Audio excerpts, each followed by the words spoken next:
अस्सलाम वालेकुम। सऊदी हुकूमत ने कोरोना के फैलाव पर काबू पाने के लिए मक्का और मदीना की दोनों मुक़द्दस मसाजिद में नमाजियों को दाखिल होने से रोक दिया है। यानी कि इसका मतलब ये है कि अब नमाजी मक्का और मदीना की मसाजिद में नमाज नहीं अदा कर पाएंगे। पहले तो सऊदी हुकूमत ने पूरे मुल्क की मसाजिद पर पाबंदी लगाई थी और अब उन्होंने मस्जिद अल अहराम और मस्जिद नबवी पर भी पाबंदी लगा दी है।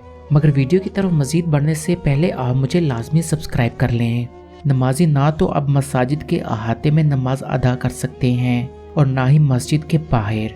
इस वक्त मस्जिद नबवी के दरवाजे तक बंद कर दिए गए हैं और ये सब कुछ आप तस्वीर में देख सकते हैं।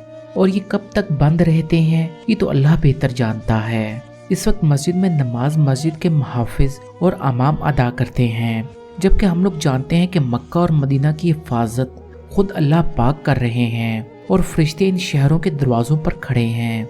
एक हदीस के मुताबिक और रसूल पाक सल्लल्लाहु अलैहि वसल्लम ने फरमाया, अल्लाह की तरफ से मक्का और मदीना को फरिश्तों के ज़रिए घेर दिया गया है।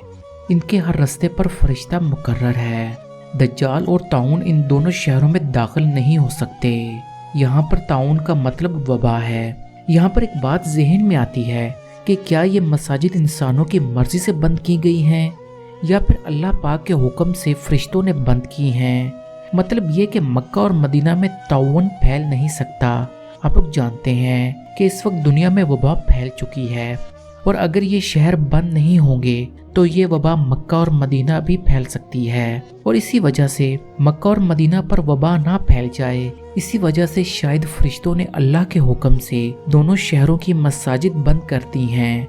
ये अलग बात है कि मुसलमान ये नहीं समझ पा रहे कि इस वबा का इलाज भी इन दोनों शहरों में है। इसलिए हमें चाहिए कि अहादीस को गौर से समझें और मुतालिया करें।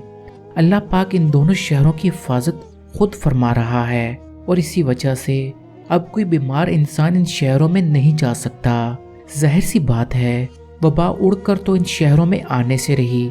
कोई इंसान ही वबा को अपने साथ लेकर इन शहरों में दाखिल होगा, जबकि क़यामत की निशानियों में से एक निशानी वबा की है, क्योंकि अहादीस के मुताबिक क़यामत के नज़दीक एक वबा फैलेगी जो कि तमाम इंसानों को अपनी लपेट में ले लेगी।